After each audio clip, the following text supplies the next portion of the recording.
नमस्कार मित्रांनो, माझ्या ब्लॉगमध्ये तुमच्या सगळ्यांचं खूप खूप स्वागत.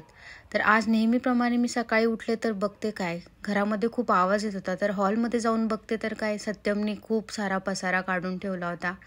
त्याने मला सांगितलं की घरामध्ये खूप धूळ झाली आहे, तर मी आवरून घेतो. तर आम्ही दोघे मिळून मग पटापट सुरुवात केली कामाला. तर आमची सुरुवात झाली पहिले सोफ्यापासून. सोफा पूर्ण आवरून झाला, नंतर मग डायनिंग पुसायचा होता आणि डायनिंग नंतर मग किचन आवरायचं होतं आणि किचन आवरून मग करायचं होतं पुढचं काम. त्याआधी मस्तपैकी 2 कप कडक कडक चहा पिला. त्यानंतर मग सत्यम मस्तपैकी राजेशाही थाटात चहा घेताना तर आम्ही मस्तपैकी चहा पिला. त्यानंतर मग डायनिंग टेबल पुसून घेतला. यूं से कटने लगे सलाब जैसे कोई बहने लगे, खोया हूँ मैं आगोश में, तू भी कहा होश में, मखमली रात की होना सुबह, बेइंतहा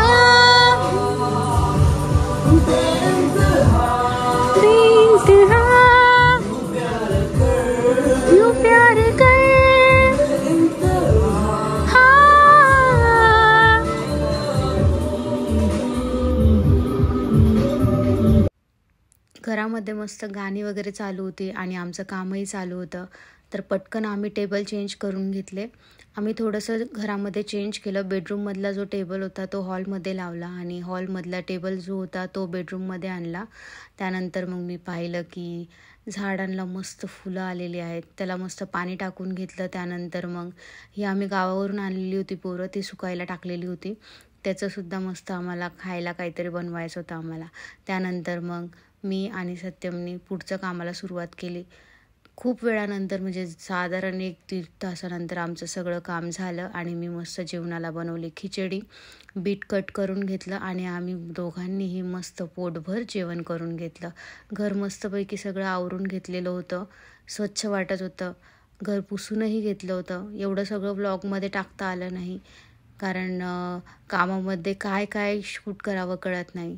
त्यानंतर मग 3-3:30च्या दरम्यान मी बाहेर आले. मला जायचं होतं डीमार्टला मी एकटीच निघाले, त्यामुळे मग मी ऑटो केली होती. सत्यम मागून येणार होता, कारण तो घर आवरून खूप थकला होता. तर मग मी डीमार्टला आले आणि डीमार्टला आल्यानंतर मी काही वस्तू घेतल्या, ज्या मी ऑलरेडी ठरवल्या होत्या की मला काय काय घ्यायचं आहे. तर ते सर्व मी घेऊन घेतलं आणि नंतर मग गेले वरच्या सेक्शनमध्ये, जिथे मला ऑफिससाठी पाण्याची बॉटल घ्यायची होती.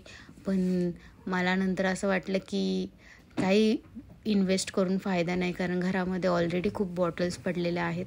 मग मी बाकीच्या वस्तू बघायला गेली, तर त्यामध्ये मला काही आवडेनासं झालं. मग मी काहीच घेतलं नाही. मग मी सत्यमला कॉल केला आणि बोलवून घेतलं की आता माझं ऑलमोस्ट सगळी शॉपिंग झालेली आहे. आणि थोड्या वेळाने मग सत्यम परत आला आणि मग त्याने पटपट ज्या काही सामान जे बाकी होतं ते सगळं घेतलं आणि मग आम्ही लागलो शेवटच्या तयारीला, म्हणजेच पेमेंटच्या. तरी पण मग मन भरत नव्हतं. मग तो परत थोडासा एक चक्कर मारून घेऊ म्हटला आणि मग थोड्याशा वस्तू तो बघायला लागला. ही जवळचंच डीमार्ट होतं, त्यामुळे मग आम्ही लवकरच घरी आलो सगळं सामान वगैरे घेऊन. तर हा होता माझा आजचा लूक. मी शेवटी दाखवते, कारण मला सुरुवातीला एवढं जमलं नाही. सामान 2 पिशव्या भरतील एवढं होतं. त्यामध्ये मग सत्यमला अचानक क्रेविंग झाली की काहीतरी बनव, तर मग मी त्याच्यासाठी बनवला चिवडा. हा मी डीमार्टमधूनच आणला होता. हे आहे रागी मुरमुरे. त्यामध्ये मस्तपैकी त्याचा चिवडा बनवून घेतला. त्यामध्ये मी टाकली हिरवी मिरची, कढीपत्ता, त्यानंतर डाळ्या आणि मग थोडीशी वरतून शेंगदाणे, लाल मिर्च पावडर, हळदी पावडर आणि थोडंसं मीठ. एवढं सगळं टाकून मस्तपैकी चिवडा खमंग असा झाला होता. टेस्टही खूप छान होती. पण मग मी पूर्ण रेसिपी टाकू शकले नाही, कारण ह्यात रेसिपीसारखं काही नाही, कारण चिवडा तर एकदम सोपा आहे बनवायला. ही आम्ही घरून आणलेली होती शेव, तीच मी वरतून चिवड्यामध्ये टाकलेली. चिवडा झाल्यानंतर मग असं झालं मला की तिखट तर झालं, मग आता परत काय बनवायचं. तर मग मी थोडेसे मक्याचे जे पोहे असतात ते पण थोडे तळून घेतले. म्हटलं लास्टला चिवड्यामध्ये ॲड करू, कारण सत्यमला हे पोहे खूप आवडतात. मग पोहेसुद्धा मस्तपैकी तळून घेतले, ते ॲड करून घेतले. त्याच्यामध्ये थोडंसं मीठ टाकलं कारण ते फिक्के लागत होते खूप. त्यानंतर मग गोड म्हणून मी म्हटलं गुलाबजामसुद्धा बनवून घेऊ. गुलाबजामचं पीठ मस्तपैकी मळून घेतलं, त्याचे बारीक बारीक गोळे तयार करू म्हटलं. पण त्याआधी मग मी बनवलं मस्तपैकी पाक. त्यामध्ये टाकलं साधारण 500 ते 600 काय बोलू शकतो आपण, बाटली 1 लिटरची असते ना, त्यामध्ये मग मी अर्धी बॉटल पाणी टाकलं आणि त्याच्यामध्ये खूप सारी साखर टाकली आणि ते मस्त उकळू दिलं. गॅसवरती मी कमी गॅसवरती ते उकळू देत होते कारण मला असं वाटलं की जोपर्यंत मी गोळे तयार करून घेते आहे तोपर्यंत ते पाकही तयार होऊन जाईल. तर मी एक एक करून सर्व गोळे तयार करून घेतले आणि नंतर मग मस्त मीडियम तेलाच्या म्हणजे याच्या वाफेमध्ये मी मस्तपैकी ते तळून घेतले. तळून झाल्यानंतर एकीकडे माझा पाकही पूर्णपणे तयार झालेला होता. मग त्यामध्ये मग मी ते जे गुलाबजाम होते ते सर्व त्या पाकामध्ये टाकून दिले. तर अशा प्रकारे माझं आज चिवडाही तयार झाला, गुलाबजामही तयार झाले. मस्त म्हणजे सकाळपासून एवढं काम करूनसुद्धा मस्त बनवायला मला एवढा वेळ भेटला. आनंद वाटत होता खूप. त्यानंतर मग संध्याकाळी आम्ही गेलो चेकअपला सत्यमसोबत मी गेलेली. तो एकटाच राहणार होता, पण म्हटलं की चला आपण पण थोडं फिरून येऊ, इतर दिवशी फिरायला भेटत नाही जास्त. तसं दवाखान्यातच जायचं होतं पण तरी पण मग गेलो सोबत. त्यानंतर मग हे काय, इथे आम्ही आधी गेलो आहे आणि मला ही जागा खूप म्हणजे खूप आवडली आणि इथली आमची खूप महत्त्वाची आठवण आहे. ती कधीतरी ब्लॉगमध्ये सुद्धा मी सांगेल. तर हे मंदिर तुम्हालासुद्धा कसं वाटलं कमेंटमध्ये नक्की सांगा आणि तुम्ही इथे व्हिजिट केलं आहे का ते सुद्धा सांगा.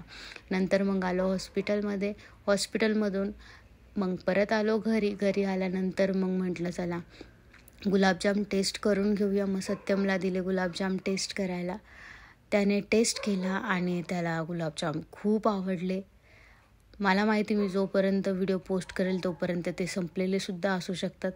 त्यामुळे कमेंट करून आम्हालाही गुलाबजाम असं तुम्ही म्हणू शकता. मी परत एकदा बनवेल गुलाबजाम तुमच्यासाठी. त्यानंतर मग जेवणामध्ये मी बनवलेलं मस्तपैकी फिश फ्राय, त्याचासुद्धा व्हिडिओ मी पूर्ण टाकलेला आहे. मस्त जेवण वगैरे करून मग आम्ही गेलो थोडंसं बाहेर फिरायला.